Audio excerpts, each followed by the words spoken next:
How many of you ever felt stressed out? How many of you ever felt overwhelmed and frustrated, like you were just going to blow? Amen. So before I continue on, this next piece right here, just a disclaimer, it's going to be very loud in a second, but it is for a reason and you'll see that. So if you have sensitive ears or if it triggers any kind of trauma responses, please feel free to plug your ears now. So sometimes I feel frustrated, I feel upset, I feel overwhelmed, and I just feel like I just can't let it out. And then sometimes I just got to go, ah, and just let it out. Yes. And there's some of us in this room that are like that today. You got all 100 emails that you have not answered.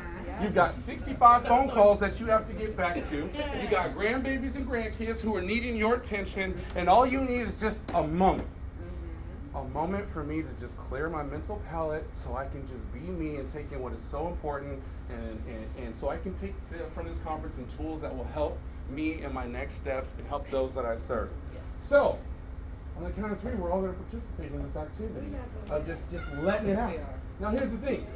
If you feel overwhelmed and you feel like too much loud noises, like please feel free to plug your ears. But if you're a person who's like, that's all I got, that's all you have to do. But on the count of three, we're going to all let it out. Because why? I'll let you know here in a second.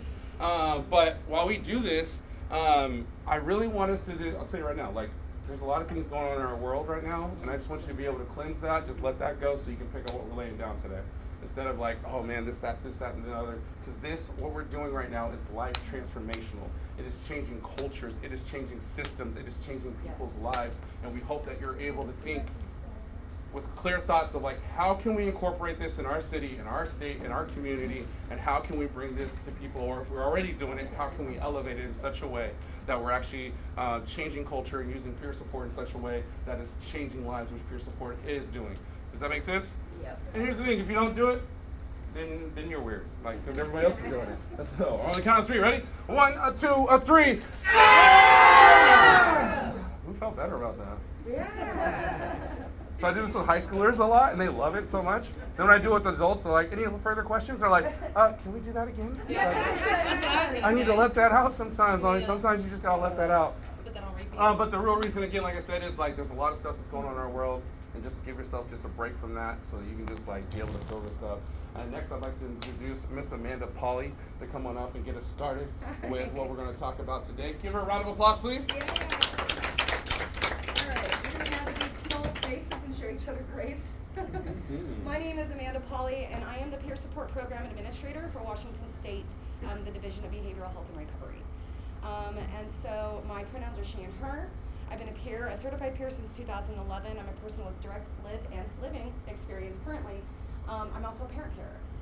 So I'm really grateful to be here, and I'm grateful that you allowed us to share space with you.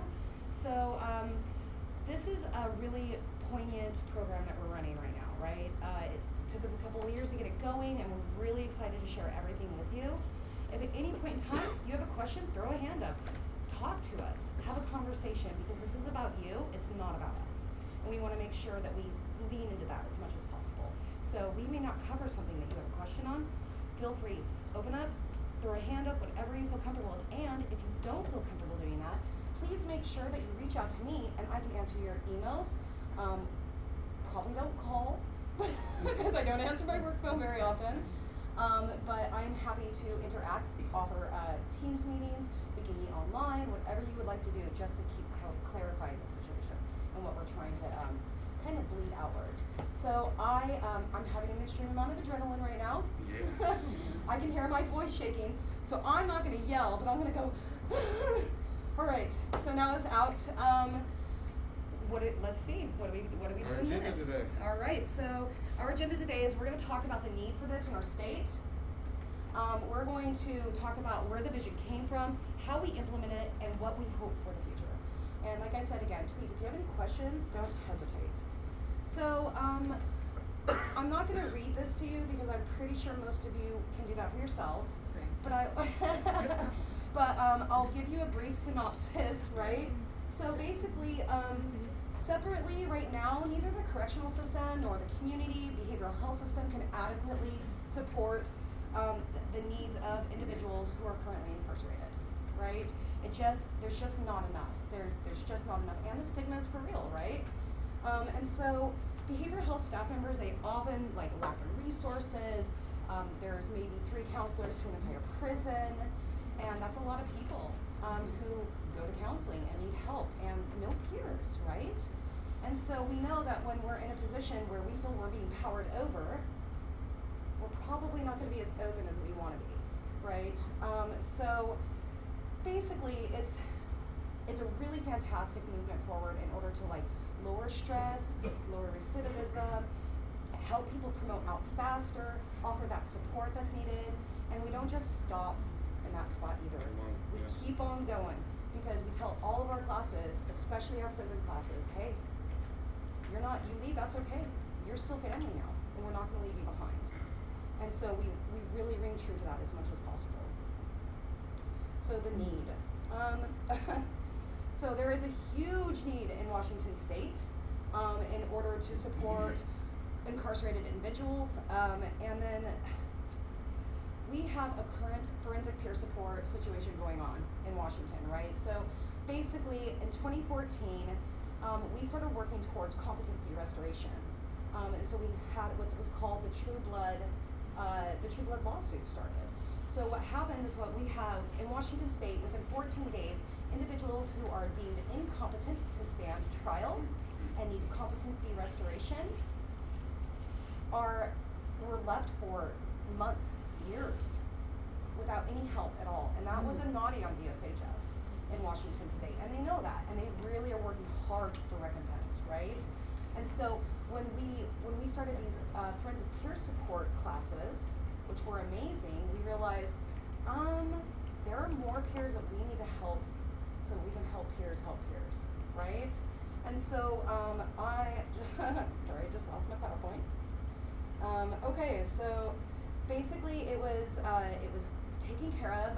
We're working steadily. We have multiple different forensic programs, and we're still not hitting where we need to hit, right?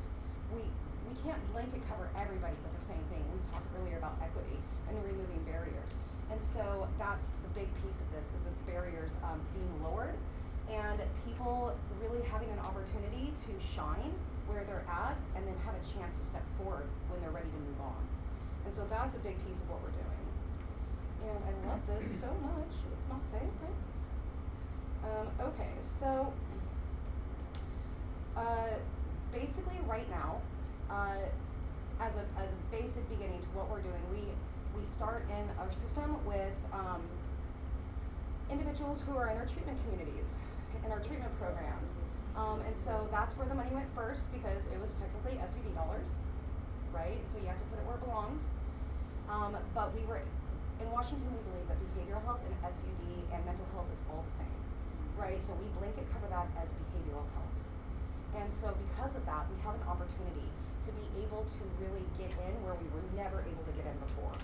And so, we're not just providing peer support, we are actually providing an opportunity to individuals who are within 124 days-ish of leaving the system and going out and promoting and maybe not having anything to look forward to. Struggling because reentry services are difficult and they're thin. They don't really do a lot for the great need that's out there. And really, we don't want to do for people, right? We're all about giving those resources. We're all about saying, hey, let's work this out together. Let's power through this as a team. And so if we don't give people the skills, how can they do it on their own? If we don't offer that opportunity, we can't expect anybody to do something when they don't know what they don't know. And so really that's what it boils down to. And awesomely, we went up to DOC and we asked, hey, let's do this. We want to do this. And we found out that closed mouths don't get fed. So when you open up your mouth and you ask a question, you get an answer, whether you like it or not, right? But you don't get any answers if you don't ask. And so I'm a little brave, I'm a little pushy, and I like to ask. And so we've done some really beautiful things because of pushy and brave. So this right here will show you the great need in actual statistics and percentages for individuals that are incarcerated in our state who currently are within the TC programs. And so all of these, we have lesson 22, 239. It goes bigger and bigger and bigger, and that is a ginormous amount of people. 13,554 people in Washington State alone need behavioral health services and are not getting them within the prison system. Or what they're getting is scant, right? And it's not what they need. So, to be fair, I want to share, they have a fantastic program in Washington. They use one manual, and it's called the Treatment Services Handbook. And they hand it off to every person who's in TC, the treatment community. And I'm gonna pass this around. I want that. I'm gonna pass this around. My drama voice. I'm gonna pass this around. I'd love for you to just take a look. You'll see a lot of peer principles in this. I'm working with DOC right now to rewrite this and add heavy peer pull to it, so that when they're going through this, it's actually trauma informed. And it's not saying, I'm gonna open up all your wounds and I'm gonna leave you there to bleed. Have a nice day, figure it out. So what we're gonna do is we're gonna open up your wounds and then we're gonna help you fix yourself. Right? Because we can't change everything within the prison system, but we can make it better. We can lower the rates of recidivism just by offering tools for your tool belt. Yes. So I will pass this to you, and y'all are welcome. And it's a little janky because it's been in my bag. So does anybody have any questions about this? Great. I have a question. Oh. I know that we have several different states represented here yes. and things like that. Do you see this kind of being similar to your own community, or is it different? Or I'd love to hear some feedback on that. Yeah, please. No, definitely. Go ahead, sir. Yes, sir. My name is Chris from Hi, Detroit, Chris. Michigan. And yes, we do have a high rate of recidivism. And for one thing that we're trying to work on with our city council is to get something for them when they return as citizens when they come home. Mm-hmm. Some of them come home with nothing. Yes. And when they get to us, we have nothing to offer. Yeah. We come on housing, Yeah. food, clothing, training for a job. Training for a job. I mean, if this stuff is not available to them, what they gonna do? 9 times out of 10, they go back to what they was doing. Yeah. Well, and it's so easy. Once you come out, all it takes is to trip one time over a crack on the sidewalk and you're back in again. Yeah. And then you have another charge, and then you're back in again, and you have another charge, and it's just this heavy weight pushing you down and telling you, no, sorry, you have to stay. This is where we want you. We go in and we say, we want you with us, and we're gonna build you up. So how do we break a cycle? Yeah. So what would that look like? That's what we struggle with as far as returning citizens and recidivism and just being like men and women. Yeah. What I've seen is, just like, especially like when we do this, and as we talk a little bit about, we're ready to move on to the next one. Yeah, go for it. So as we talk a little about what this looks like for us in the state of Washington is like, for me, I believe that breaking cycles, you have to do something extreme that is different Yes. than the norm to actually just set a different trajectory for people to succeed. And one of the things that we've done is taken these trainings, which are already offered to people throughout the state, but taking them into a place where many times people feel like they're less than, that they're not a member of society, that because of their past mistakes and their choices that they have made, that they're just looked at as a number, and that they don't have all these, that they're not part of society. And like the thing is like my heart is to share a big vision is that when people, if they make choices that lead them into being in carceral systems, that they are still just as humane as they were before they went in, and just as humane while they're in, and just as humane as they come out. Yes. I mean, because they're all individuals, they're all our friends, our fathers, our husbands, our sisters, our mothers, they're part of our community. And because of our mistakes, it doesn't dictate. And where we're at that point in time does not mean that we're less than at all. Right. It means that I'm still a human being. Like in the state of Washington, January 1st of 2021, it was just passed as a law that if a person is released immediately upon release, no matter what it is, they can go back into a halfway house, or they can just be released with no charges or on probation or parole, but they get their voting rights back immediately upon release. Like, I mean, like, these are our people. Yes. Yeah. And sometimes we forget about that. And so one of the things that we were able to do is to go into, so far, our goal is for this year's 10 trainings this year. We've already been in Mission Creek, which is a women's facility, as well as Walla Walla State Penitentiary, where we're taking the prerequisite for CPC work, peer support specialist work, to them because they don't have access to the internet to take the 9 prerequisites in the state of Washington online and stuff. So we'll go out there and we'll do the prerequisite. We meet about 15 to 20 individuals, and they sit there and look at me like, who the F are you? And like, it just gets in 6 to 8 hours, we have to lower that wall, break down that barrier, and just like, look, I'm the same person as you. And like, I think one of the biggest ways to do that is just starting with connection. Yes. Those of you that were in the room, one of the first ways that we start with connection is fist bumping people as soon as they come in the door. Yes. I just want to make a direct connection with you immediately when you come through the door that I am here for you. And we're that not I'm scared here to for touch. you. No, I'm not Right. scared. I mean, like, the first time we went in, we were shaking hands and everything like that, and they're like, hey man, you can't do that. No handshakes. So like, when you're in the carceral systems, you have to play by their rules. And so we still want to make connections, and so fist bumping is great. But now they seem like, all right, you're just like me. Yeah. Not a person that's coming here with this degree and trying to teach me, coach me, and tell me what I should do and should all my life, but you're trying to help me walk through these things and knowing, especially when they hear our stories, you're gonna hear some stories today, that like, we are right where you are. Maybe it looks kind of different, but we've taken those steps, and now we just want to walk with you through this. It's that mutuality. It's that mutuality. It's connectivity. Yes. It's that mutuality. Thank you. And a lot of times, like, whatever hat, and if you're in a peer support, you know, whatever hat you come into peer support with, that hat gets thrown off. Terrence, I have a question. Yeah. Can you tell us a little bit more about what the prerequisites are and what they look like? Yeah, so prerequisites are, so it's like a consolidated version of an overview of what is the role of a peer support. What does that look like? They're teaching people that peer support is power with and not power over. It's also talking to them a little bit about cultural diversity and cultural competency. It's also talking to them about what does it look like to actually take the role of peer support and work with others. So it's giving them an overview of what peer support is so that they can actually have the opportunity to know, what am I getting myself into? And then after they've gone through that, then 2 weeks later, we'll come back and we do the 5-day training. And it's usually 40 hours or 36 hours depending on what the prison system is allowing us to do in that moment. But they all come back. I think we've had probably 99% rate of people who take the prerequisite that come back to actually do the full training. And it's awesome because you already have that connection with them from the first prerequisite. Now they're all like, hey man, what's up? It's good to see you. Yeah, look, okay, I told all my friends in the yard about you, man. They all want to get this thing too. And our first one at Walla Walla, what was so cool is that there was a gentleman in there for 3 years. He'd been asking and requesting for peer support to come to Walla Walla State Penitentiary. And he's just like writing letters, writing to his COs, writing to people like, hey, we need this. And he was persistent about it. And to be able for him to sit in that room and see 15 people, 16 people in that room because he was persistently saying, we need this, we need this, we need this. You guys talk about changes in here. Well, give us something that we can utilize to make the change in here. Just that prerequisite, that 6-hour time with them, hearing their testimony and the stories of like, hey man, I went back to my cell and we started working together on this.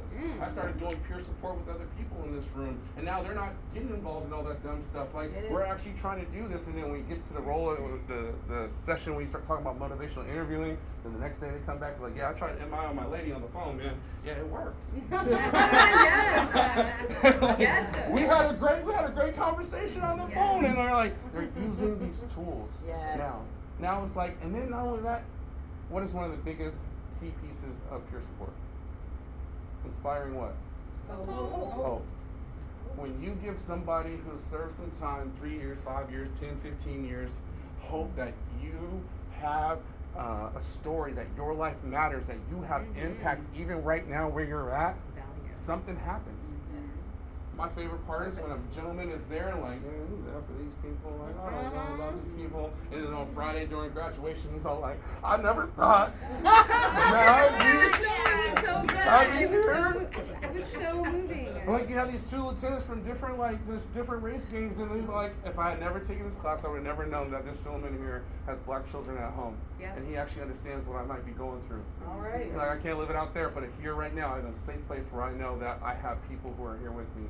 And also, part of that is that TC, the therapeutic communities that they have. The first time we went in was therapeutic communities, just that group there, because they already been working on stuff. The second time, it was general population. Therapeutic communities.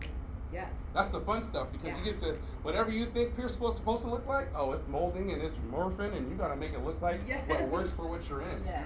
You can't just go into here and say, all right, everybody, we're going to have you stand up and break up into different groups, and we're going to have these little fidget toys at your desk and stuff like that. No, you get green, yellow, red dots, and maybe a pencil. That's all you get. And you got to make the most of that. Make it work. And so how we do that is through connection. The one thing that I really love about this is that we tell each person, like in the group, like, this is your classroom. One of the things that they did at Walla Walla is like everybody goes by last names there, Mr. So-and-so, Mr. So-and-so. We gave them that power to say, hey, however you want us to identify you as, Yes. go ahead and write that name down on your card, and that's how we're going to connect with you. They're like, JoJo? Oh yeah, whatever Yeah. your name is, however makes you feel humane and as respected as an individual, that's how we're going to connect with you while we're in here. Absolutely. When you give respect, they will. When you give respect, they will give respect back as well. Yes, absolutely. When you treat people like just human beings, and like just being just aware.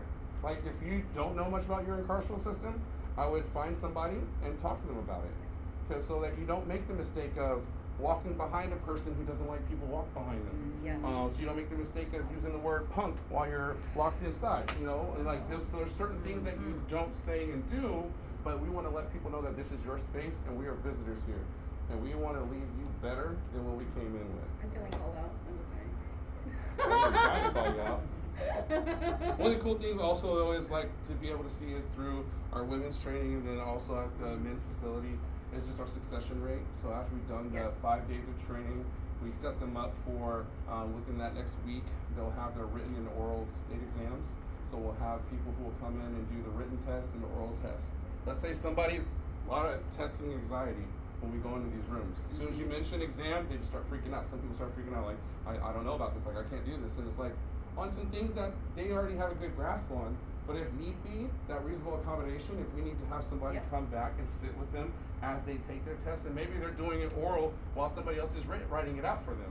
Whatever that looks like, it's about having the competency, not actually having the, check marks and I spelled this word right and I said this word just right and I made sure that this word was in here. That's not what it's about. That's not what peer support is about.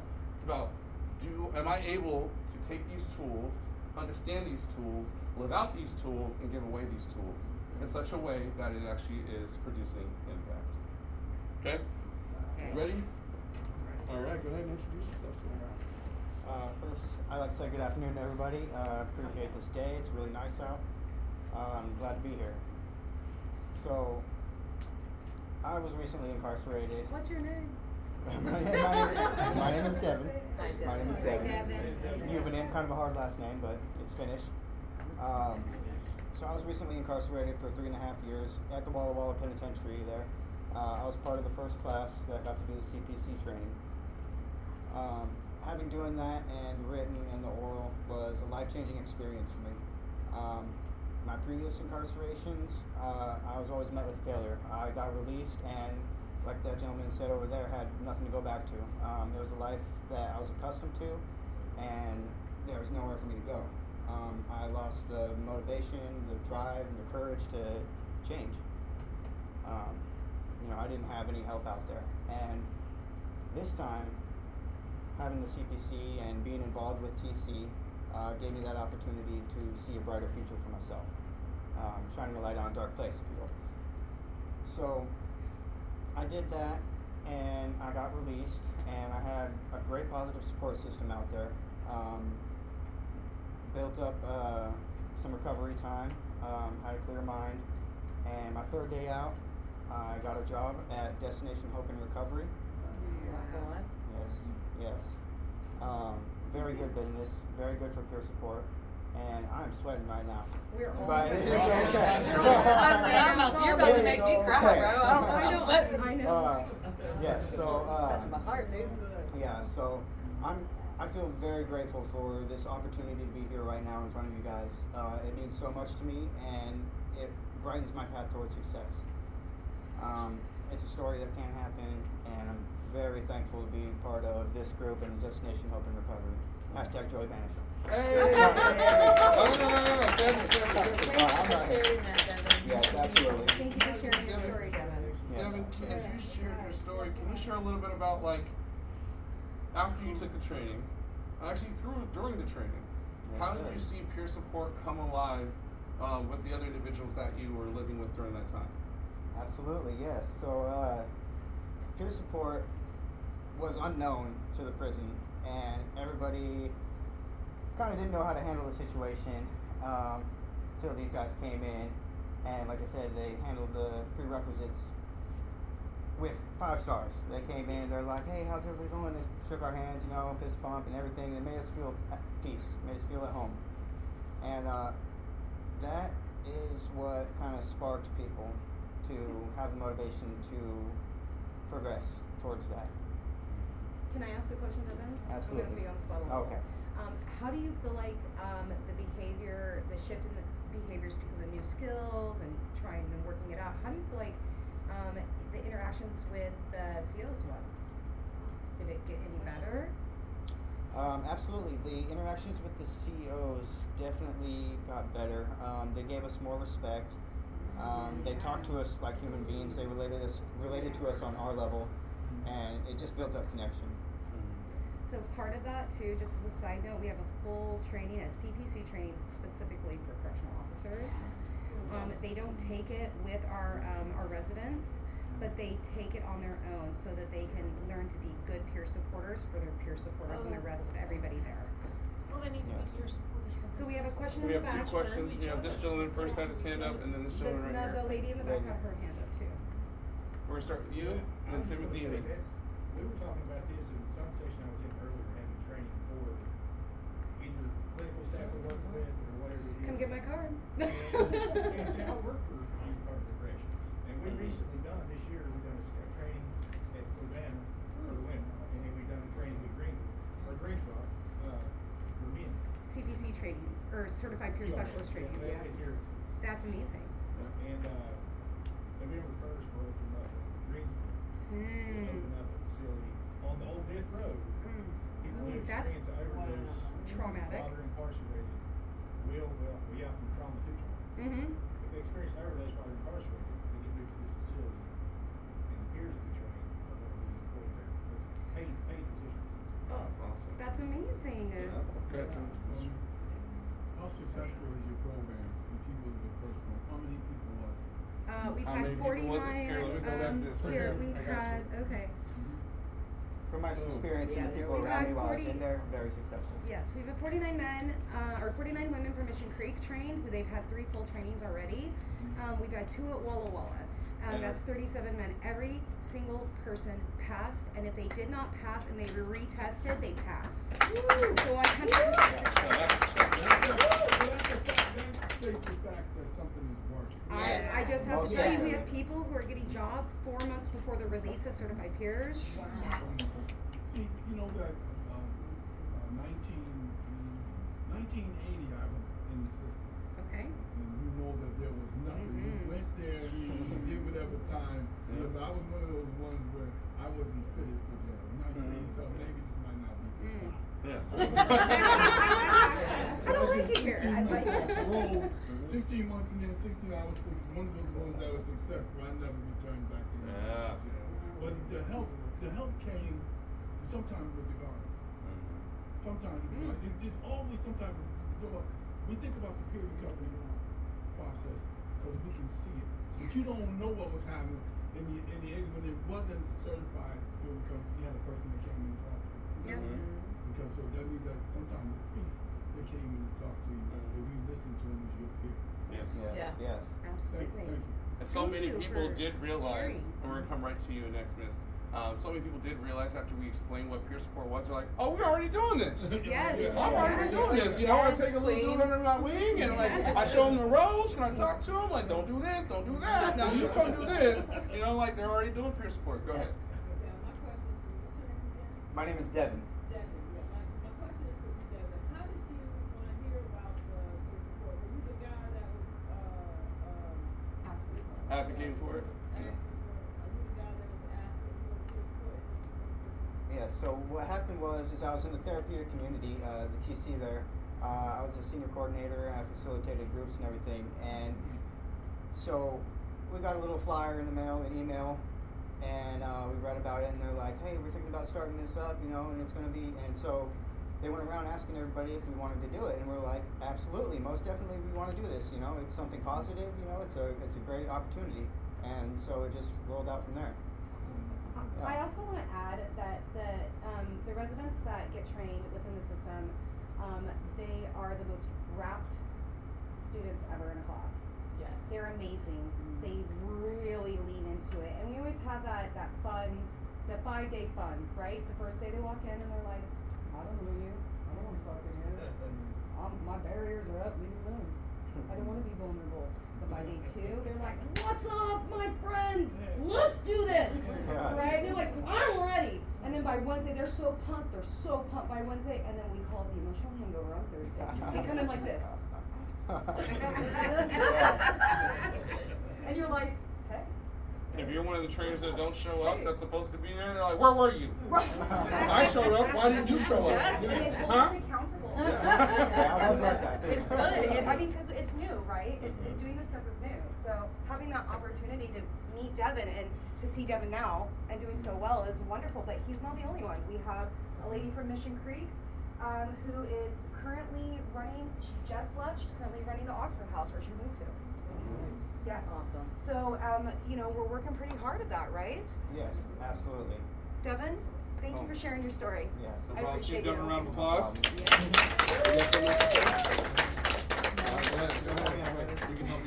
So we talked earlier, right? Go ahead. The way to get started is to quit talking and just get it done, right? So that's a Walt Disney quote, actually not fully because I improvise, but the person who was supposed to be here with us, that's her favorite quote.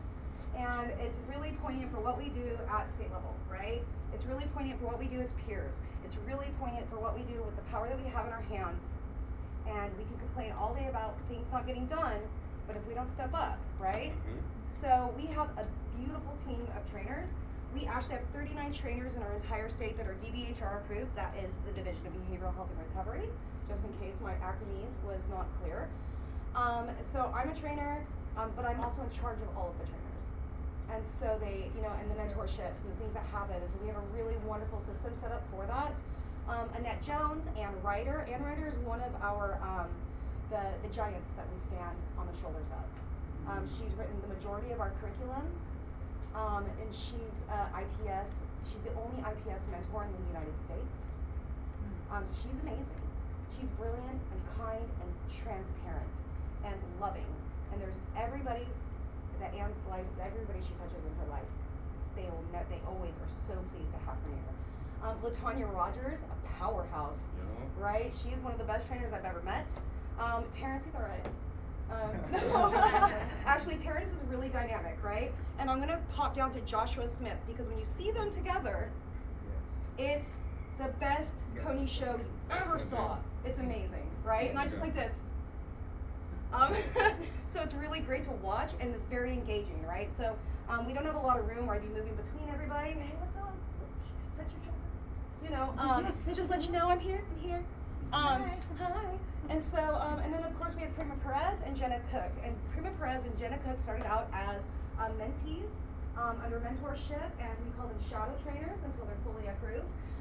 And so they're fully approved, and they're beautiful trainers, and they go in and they help with prereqs, just like Terrence does, and it's a beautiful situation. But these are the only people that we use for DOC trainings, and there's a reason for that. Because it's delicate, right? For us, it's brandy new, and we have 10 more coming this year. And so making sure that we, part of my mouth, that we don't piss off DOC, and they don't kick us out because it's, there's been mistakes made. There have been big mistakes made. That punk comment, that was me. I'm from Southfield, right? So when I was a kid, my mom would be like, you little punk, right? And we were joking around. I was like, Josh, you're such a punk. And everybody went, oh. And I was like this, right? And now we use that as a learning lesson, right? Because if you can't laugh at your mistakes and learn from them, and not come at people like, this is how great I am, more like, this is how screwed it is. It's pretty helpful, right? Because nobody likes somebody coming in and saying, I'm better than you. You can't compare to all of my experience. Giving us mutuality. Right, so. exactly. I'm just like, well, you don't want to do it like that. And so, yeah. So, and as we talk about that, I want to start off with a question for you to start thinking about. What does your team look like? What are the team of trainers? Do you have those people, the people who are going to be able to advocate for DOC or the local county jails? Do you have the people who are trained with lived experience that can be flexible enough to go into these places? Because there's some places, one thing I love about peer support is I can dress however I want to when I show up.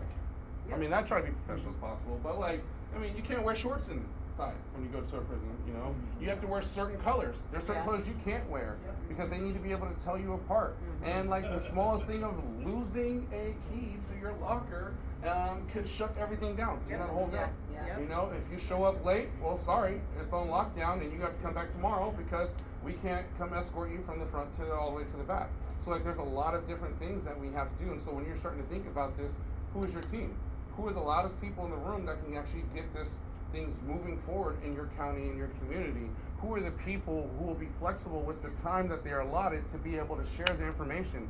36 hours versus 40 hours, that is a big difference. You don't get to cover everything in full detail. Who are the people that are multifaceted that can actually use visualizations, use audio, use kinetic types of learning so that each person in the room actually has an opportunity to get it? And then who are those people that are going to follow up with doing the exams if your state does exams and stuff like that, that will walk with people and not just grade them because they didn't capitalize this first letter. You know, like those types of people, those are the ones you want in your group, on your team, so you can move things forward. Because we're seeing like the change and transformation is just ridiculous. I get to share a story about one individual who was in our first training. This guy was just lit. He was just lively. He was just like, yo man, this is awesome. When he got his certificate, he started breakdancing in the room and everything. Like, he was so excited. And he's like, man, when I get out, I'm gonna come get with you guys. And a couple months later, I got to work in a facility where it was an inpatient facility for helping people transitioning out of incarceral systems. And I'm sitting there as I'm talking with my new supervisor and everything, and all of a sudden I hear, Nelson! And I'm like, dude, they told me you're not supposed to know anybody here, bro. I'm like, it's okay, it was on a professional level. And so he comes running over and he just starts just pouring out like, guys, you have no idea what this peer support group has done for me. Like the person that you see here today is because of this peer support training. He's like, dude, there's 15 people in my pod. When I came to my pod, everybody was smoking, doing things that they weren't supposed to be, but we're all set to phase up at the same time, and we're all gonna graduate up to the next level. We're gonna be leaders in our pod, and we don't mess around at all. Nobody brings anything into our pod now, and he's using peer support in that. And like, I couldn't just help but think like, man, this is not me. This is not us. This has been in you the whole time, man. Right. And you just had an opportunity to let it out and let it shine. Amen. And then when they decide to take it back on their own, it changes the way they have phone calls. It changes the way that they talk to the COs. It changes the way that they talk to fellow peers. And they're actually trying to, hey, let's bring this out. When you teach a person how to power with instead of power over, it changes the game up. This guy just keeps getting on my nerves, and I feel like I have to just like stand up to him and stuff like that. No, all I have to do is sit beside him. Sit beside her, sit beside them. If I sit beside them, then I'm on the same page as them, and then we can actually find some common ground to where we can move forward together, and they can see that, oh, it's not about me being over you or being better than you, it's that we are the same people in the same position, so let's do something constructive to move ourselves forward. Yes. I brought him in to train. I asked specifically for Terrence to come and train in the DOC trainings with us. The very first one because his presence is strong and he's a great trainer. And I don't want to talk about you like you're a really great trainer, Terrence. But it's more about that. Terrence has this beautiful way of connecting with people like nobody else I've ever met. Very unique, and it really gets to the heart. I'm sure Devin I'm sure Devin can speak to that too. So because I manage all the trainers, I get to handpick who gets to go. Because I work with all of them. I've mentored some of them. And so it's really important to me to make sure that we are laying a foundation that is not shaky. That we are saying this is the standard and we're just gonna keep going from here. And we're like tornadoes. We go in, happy tornadoes, we're happy, but we go in and we're just like, this is all the changes we want to see. And they're starting to happen. But I would say also that we don't come to like, hey, you're doing it wrong. This is like, these are the changes that we're wanting to see. I think it's coming alongside even the correctional facilities and organizations and saying like, hey, what is your need? I tried to present that to the undersheriff as this is going to help your people maintain themselves, maintain a little more, less chaotic environment.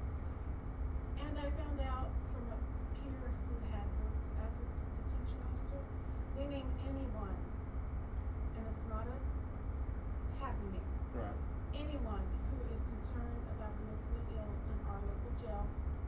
Cascade County, Montana. She called it out. That they are Care Bears. Oh, Well, that's there's nice. one thing that you I know about love Care it. Bears. I I wanna watch be a Care Care Bears, Bear. I know. and Lionheart got some power to him. Yeah. Lionheart can change some Yeah. things. So be it. Then you know what I would do? I would every peer that I have, I would say, yo, we're getting Care Bear T-shirts, and we're gonna show up and say, hey, look, we get to be the Care Bear, so you don't have to be. Okay? Yes. We're trying to come in here, and we're on the same side as you. You know what I start doing? Am I with each person that you talk to who's over that organization? I just start meeting with them for coffee. I just start whittling them down. Like, what is the concerns that you have? Oh, I hear that you're overflowing and you're having lack of support and those different types of things. Now they feel like they have an advocate in you when you start trying to say, like, hey, have you thought about this? Have you thought about that? And then while I'm at it, here, let me show you what Washington's maybe already doing that could be beneficial to you. Right. You know, like getting your foot in the door it's like the gentleman I told you about for 3 years was writing letters and saying, hey, we want to get in there. We need this in here. We need this in here. Persistence. Yes. And not getting offended when they say no. If not no, then when. And if not you can't answer when, then who? If you're not the Somebody person with to do tenacity, this, girl. who is it? Yeah. So yeah, I'm 65. Maybe you don't want somebody my age going into the Why gym. not? We do believe in the age stuff. Yeah, no, wait, they might. There's people Well, in you there know what? that We'll are help 65. with that. Okay. Yeah. Reach out to me. We'll help Yes, you sir. get your foot in the door. That's what we do. Great. I worked with towns That is good. I'm sorry, I can't. administrator and Okay. administrator and chief around unit. So Okay. I took my recovery there. So you know what I did to them. What happened was we had people come in and speak. Right. But then the peer thing used to, a long time ago, was recovery something, but it wasn't peer recovery. I was like recovery coach or something. Yeah, recovery Yeah, coaches. because that's what we had. You know, the thing about this too is that I always had things. I always ran to prisons in the jail in the New England area. I had my card, you know, you go in there, take a picture. So the thing about this too is that the individual says, once I told, listen here, man, I did the old Macarena. You know, the thing they do to you, they throw you up against the wall. Yeah. And I said, yeah, I done that. I said, but there's a different dance. Right. And it's one that we can all do together. So you know, the successes come from the people who are willing to do something different. You can't move if you don't move, right? Yeah. Change it. Yeah. So you know, I would talk about. I know they were like, oh, you can't live in the. No, you can't live in the past. Just a little bit of it, so you don't return back. Yeah, we learn from the So, past. yeah, so I was going to. Awesome. That was before the peer recovery thing. Yeah. Any of that. We're so I was grateful you did that, always- sir. I was always going back and forth. Go ahead, sir. Yeah, I just want to ask, is there a reason why you have a cutoff time for like 4 months? We don't need more. We've actually shifted that, and so remember when we said we're like little tornadoes, and we go in there, and we're kind of polite, and I mentioned that I was pushy. So now we get to break bread with the residents at least 1 day a week for that week. So we'll get to eat lunch with them, and it will be catered. So I know. So and then on their graduations, they get cake. We talked DOC into buying a huge sheet cake, and it was creating good relationships with the people that we're working with, specifically the therapeutic community leader, who is in charge of everybody doing therapy in the community, right? So when we create good relationships with them and we're just real, and we offer peer support to them too, like sometimes they're very stressful jobs, and they really feel terrible about some of the stuff that goes on, but they have no control. And there have been times when we've had hard discussions and been able to sit down and be like, I hear you. How can I help with this? I'm a peer. We'll do this together. And that right there is so big, because that is not the community that lives inside of DOC as employees. And so being able to offer that to them created connectivity, mutuality, space. And I like to say that when we give a safe place, we create brave spaces. And so people have the opportunity to actually feel like they're okay and be themselves. And so it was a lot of meetings, a lot of getting to know each other, a lot of 2 years. 2 years of meetings almost. 2 years of getting to know each other, 2 years of building trust. So individuals with long-term sentences, they can get the training as well? Yes. In fact, we have a lady who's in for 15 more years, and my goal is to make her a trainer within the systems, so that she can train classes while she's there and continue on with her. And when she gets out, our trainers on the low end make $75 an hour. So, right, so, Washington, but that's, you know, and now they don't work the whole 40 hours in that week, but we also pay them for the prep time. And Mileage reimbursement, room and board. Yep, room and board, travel reimbursements, and we don't make people pay for their travel, we pay for it before they even get there. So there's no, our trainers are taken care of from day one, moving forward. And so we do the best that we can with that. It's a pretty fantastic system. Please make sure if you want more details on, like heavy details, I'll get you, hold on. Heavy details on that, and you want to meet up and want me to talk to you about how that looks, please do so, because I am really happy to help, yes. I'm coming to that next. You have my new slide. That's not the timeline slide. It should be. It's not. No, it should be. It should be back. Am I fipper? Okay. You do it. I got Sorry. you. I'm not familiar with your computer. The facilities. Boom. Yeah. There you go. Okay, so because it's state prisons, we have to use state dollars, right? We cannot use federal money for this yet. I'm working on that, and so yeah, I'm a busy little bee. So we are working towards utilizing federal funds specifically for this with SADG, right? So that's how it's funded. Every year we have a certain amount of money that's allotted to our peer support program. This year we were engulfed with money because of the legislative bill that passed called Senate Bill 5555, which is now when we turn our 40-hour curriculum into an 80-hour curriculum. And that will be a requirement moving forward. And not just that, but we have that opportunity inside of that to continue to, we're doing this, the certified peer specialist piece now. We're going away from certified peer counselor.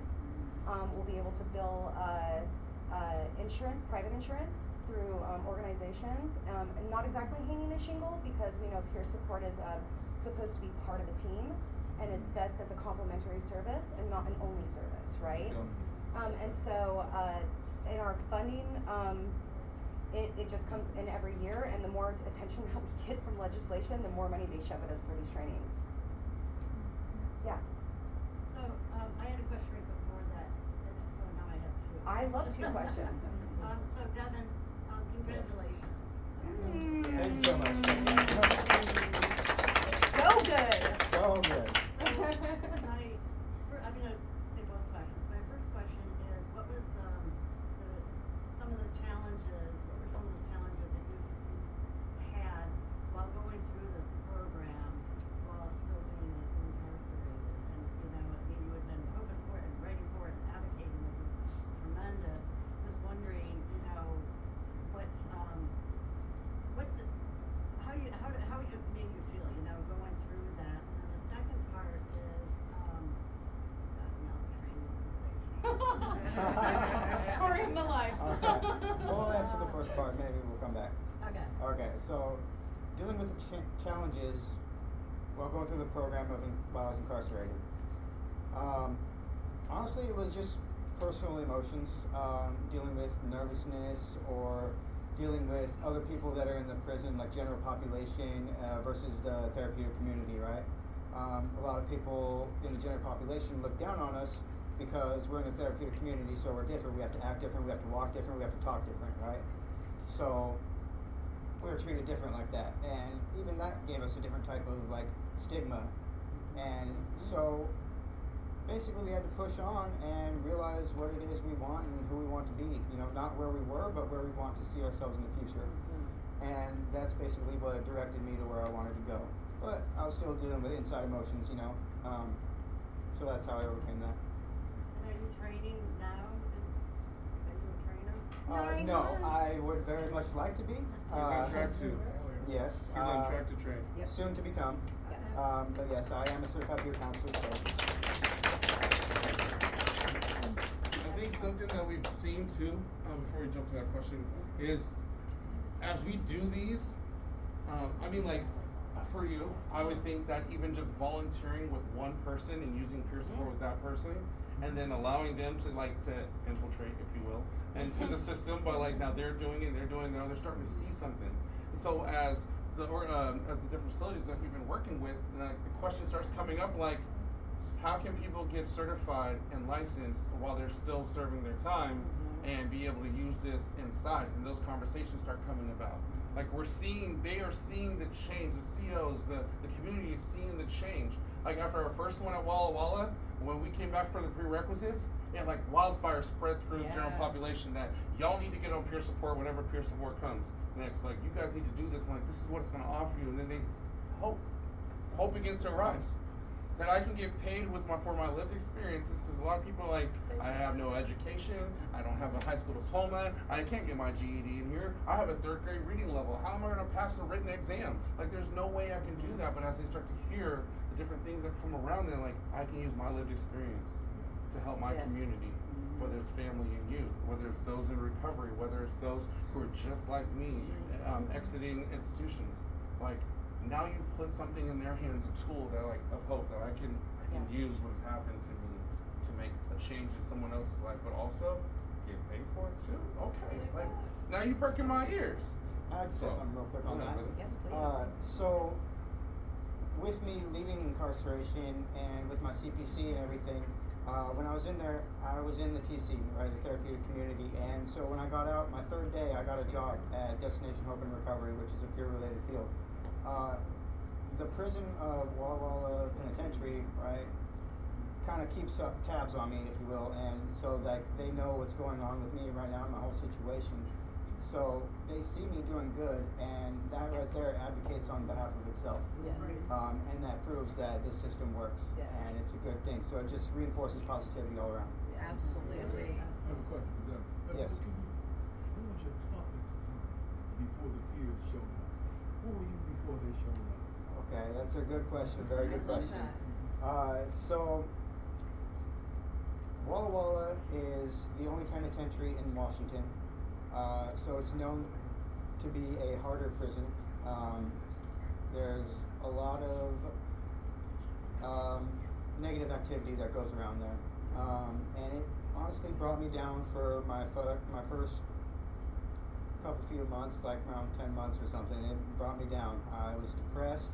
I was struggling with how I need to walk, and like it was intense. It was negative emotions. It was not a good time. Then I got in the therapeutic community, and I started to change a little bit. Be more positive, look on the brighter side of things. And then peer support came by, and that's when everything really shifted. And I realized, like what Terrence said, we've been doing peer support our whole lives, basically. And, yeah, and I realized that, and I started doing it more and more, and it leaked on to the other person, right? And they started doing it, and this person started doing it. So it's just really influential. Thank you for being a good example. Yes, thank you so much. As a sideline, I just want you all to know that Devin Orris, my husband, is also in peer support. So we are all a big we are all a big family. And when we told everybody when we talked to people at the incarceral places, it's the end of the day, y'all. We told them we'll never leave you behind. You are a family now.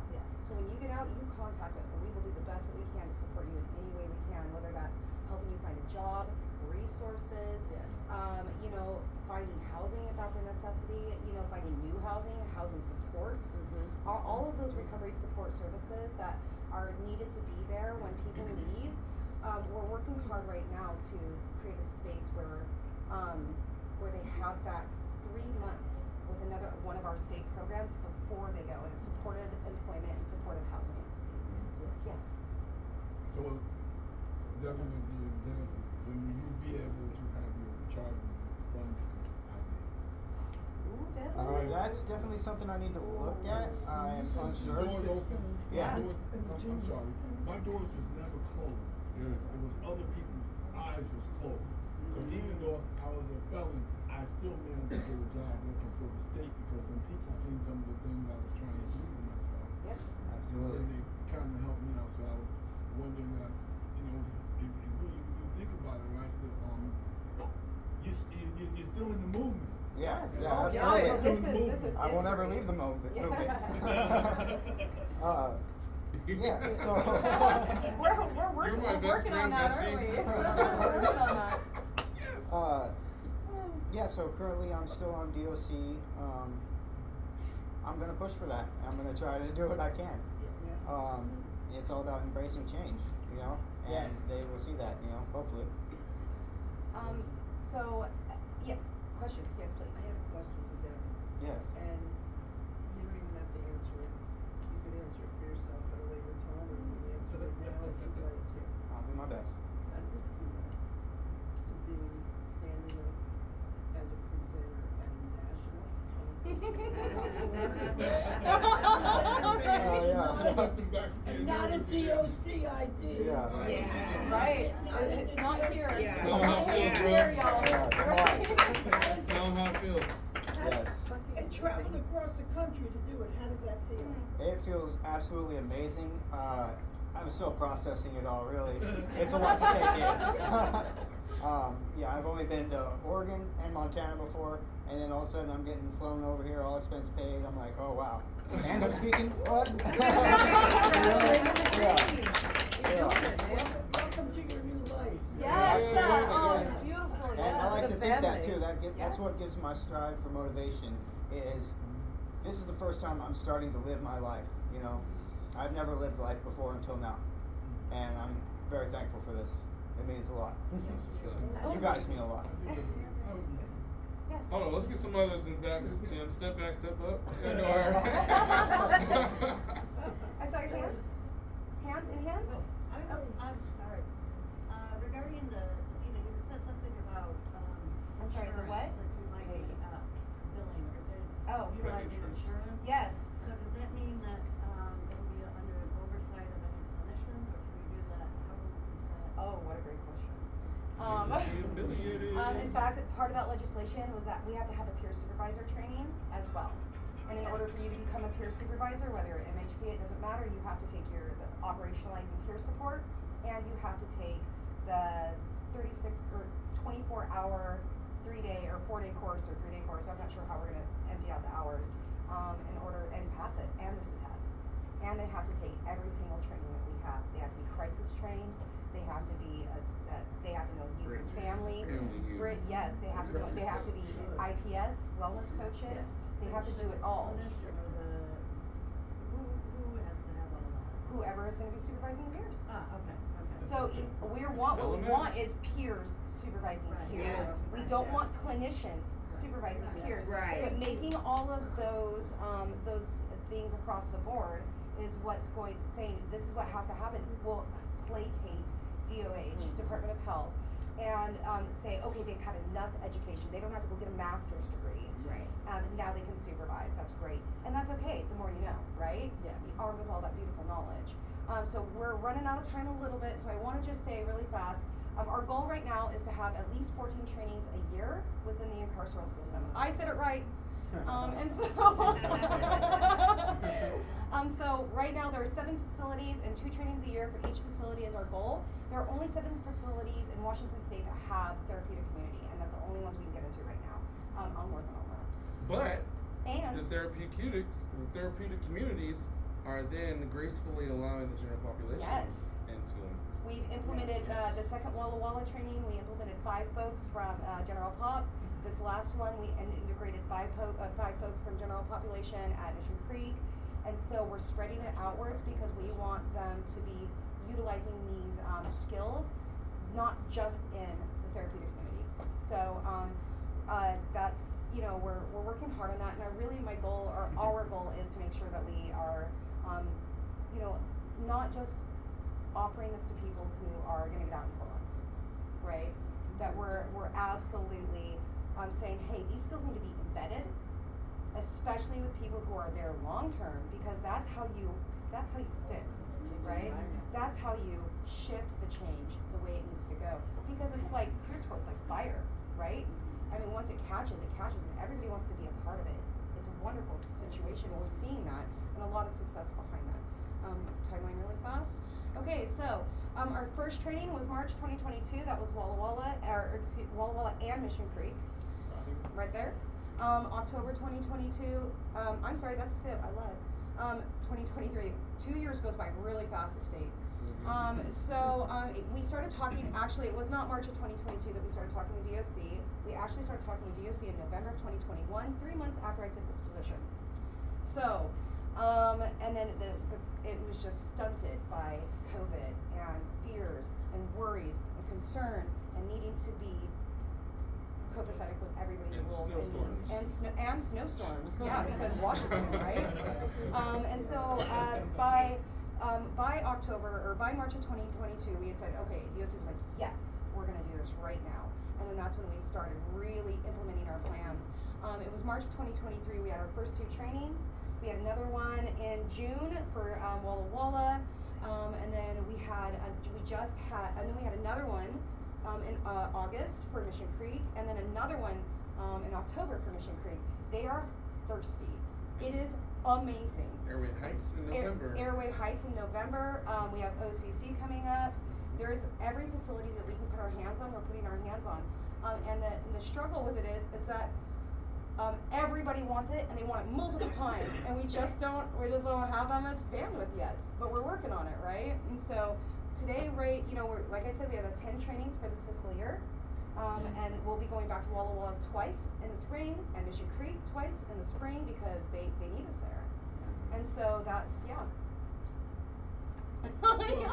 Well, please tell me that you got a 12-step program. In our training, Yes.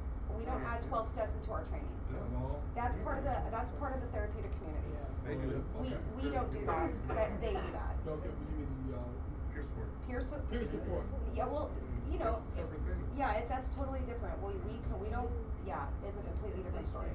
We can lead people to natural Yes. supports and community Yes. supports, which may include Absolutely. a 12-step program, but we in ourselves are not a 12-step program. Because when it comes to recovery, there's different models for recovery for different people. We cannot suggest Yeah. certain things. Nope. We just offer. We say, hey, Work with. are you struggling with? You're struggling with this? Oh my God! Here is 50 resources. This is what each of them are, and then it turns into informed choice. Yeah. Yes. Right, and then they have the opportunity. Yes, they have the opportunity to decide what works best for them. Because what the hell do we know about this? That's why I just said 12. I didn't say No, well, it's I said okay. 12-step Well, program. it could be 12-step. Can be all the programs. Yeah. Struggles with gambling. We have a 10-step module. AA. We have 10 modules. Ma'am, Alright, that's not bad. I saw your hand in the back. Please. Guys, is this the same peer training that outside of the Yes. Absolutely. This is the peer training that anyone who comes through. Yes. It's the same training that Exact Devin same took. training. It's the same training that I took And me. and that Amanda took. Yep. And the difference is that we really lean in with some of our trainers with their personal experiences within the incarceral system, so that they don't feel like we're coming up and being like, "Hi, we're happy little unicorns, and I know nothing about your life or your struggles, but I'm going to try to make you feel really good." I'm the unicorn from because Flash. it's- So every time she says unicorn, I just want to make that be known. He's a show unicorn. Flash, the big black one, something. Yeah. That's her. So yes. One quick question. Is it a requirement to be somebody with a little experience Yes. of jail time? To do the training. To do the training and work in the jails? To be one of my trainers, we really lean into having that personal lived experience with incarceral systems, because if we walk in there and we don't have that, and they're like, the first question I always get asked is, how much time did you serve? Yeah.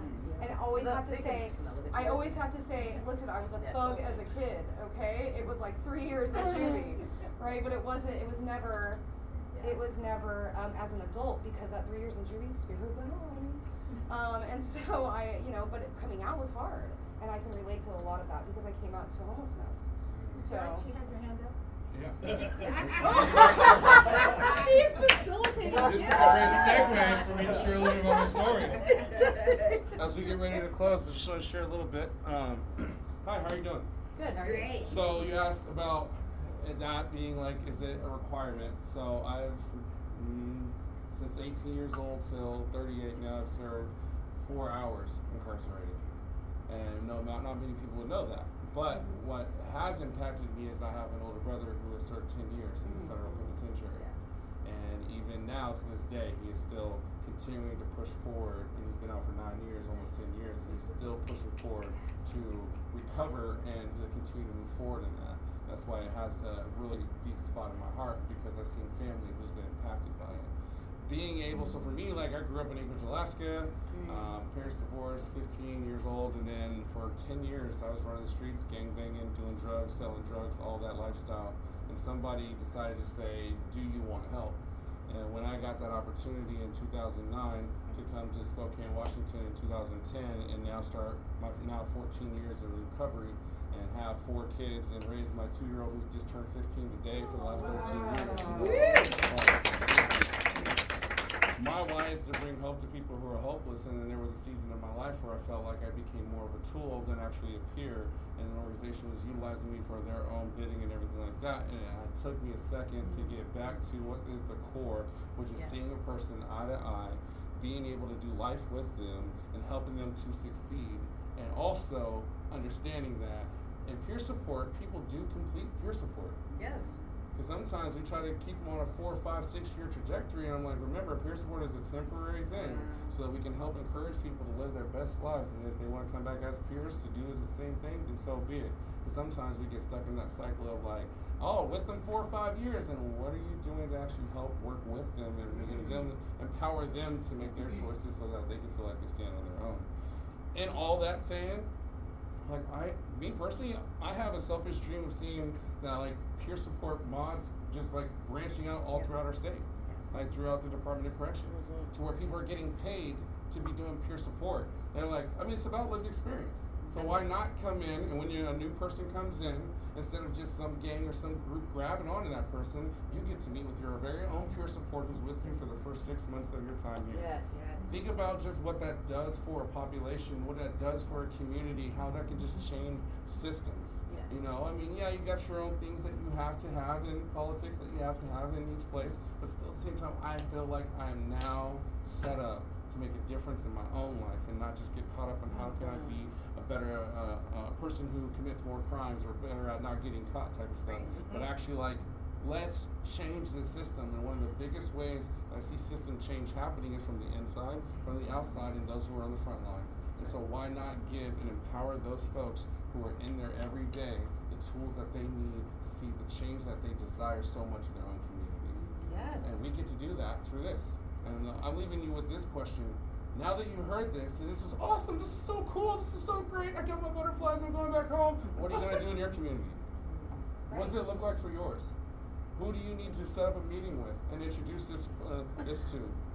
What kind of teams and supports do you need in order to make this happen? And if you already know, why aren't you applying for those? There's some grant writers in here that you should have been writing grants a long time ago for stuff like this. Like, what are you going to do with the information and the knowledge that you have now? Don't let it just fizzle out and be like, oh, that was a cool event that we went through. Like, these are people's lives who are waiting on you to open that door, push through that door, give them the tools to change the culture that we are living in. If you're sick and tired of hearing about it, be part of the solution. Let's do something about this. Let's make this change happen in your state. And if they tell you no, find out who's going to give you your yes. Don't silence. Don't settle down. Don't back. Keep knocking until they say, all right. We'll give you 3 people. 3 people's fine. I'll take 3. And we'll show you what we can do with 3. Yes. You know, like find out those ways to make consistent change, because there's people who are on the inside who are feeling like they're forgotten about and left out and that they don't matter. And it's us on the outside saying, you do matter. We see you and we'll be there soon. Okay, so we have about 5 minutes left, and we technically didn't go through all the slides. Not that it really matters. Implementation. So we have the implementation, we have resources, the future, but we kind of already talked about all of that anyway. And so I would really encourage you to reach out to me. I will be happy to, yes, I have lots of cards. Yep, and there's emails right there. And emails are there. I'm very happy to take more questions. And please take the next opportunity for the next 5 minutes to ask your questions. That's I mean, I have one. She grabbed it back like, no. How dare you put your hand up to me? She made sure we knew y'all was connected. I emailed you. I know, I saw it. You're already in. You did say if we sign the. Yep, we're going to get to the slides. We're going to email the slides to you. Yeah, we'll email it and then. Yep. Yes, sir. Yes, sir. No problem. Yes, ma'am. Yes, ma'am. It's all good. Oh, can I want to finish real quick. Can I finish with this real quick? 1 second. So as you see, I have this shirt on. It's the hashtag So Good. So good. So one of the things that we do when we do peer support trainings is we talk about comfort agreements. Like, what are the things that you need in order for this space to feel safe for you? And one of the things I introduced early on was this thing called So Good. And So Good, the whole meaning of it is this, that if I start getting long-winded or beating a dead horse on something that you already know, or somebody who likes to overshare a little bit, you know, if you hear So Good, it means you have 30 seconds to wrap it up so that we can move on to the next thing. And so I tried this out with our first group at Walla Walla, and they ate it up. Like, every time I'm like, so cultural competency, yo, that's so good. I'm like, all right. Or somebody get up like, yeah, you know, so when I was 9, this happened. When I was 16, so good. And then it's like, it's just a safe, comfortable way to be able to say, hey, time to wrap it up so nobody gets offended and feel like they're being shut down. And then it just became this thing that everybody's all like, seeing me walking by, hey, so good. Yep. You know, like I'm in a hallway somewhere and I see a guy that I didn't know was there. It's like, hey, so good, man, so good. And you know, so like it's just one of those ways that like we have fun with it, but at the same time, it's just like in a succinct way that I'm able to share what I got to share. You're able to share what you got to share, and we step back to make room for other people to step up so that they have a voice in it as well. Absolutely. So that's why So Good is being my superpower. Try that as much as possible. I encourage you to try it too. Yes. If you're a person So who steps good. back, way back, I encourage you to step up. If you're a person who steps up, I encourage you to step back and make room for others to share too as well. Absolutely. Thank you so much. Thanks. All right. Thank you. If I had a mic, I'd drop it.